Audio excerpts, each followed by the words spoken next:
алдағы 5 жылда атқаратын жұмыстарымыз өте көп. Соның ішінде жастар кәсіпкерлігі, денсаулық саласы, білім саласы, әлеуметтік сала жөнінде толық ақпарат берілген. Бұны екі тілде оқуға болады, орыс және қазақ тілінде.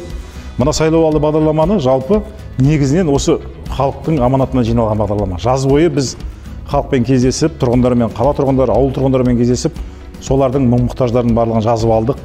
Соның барлығын жоспарымызға салдық. Алдағы жылы 5 жылда осы жұмысты атқаратын боламыз.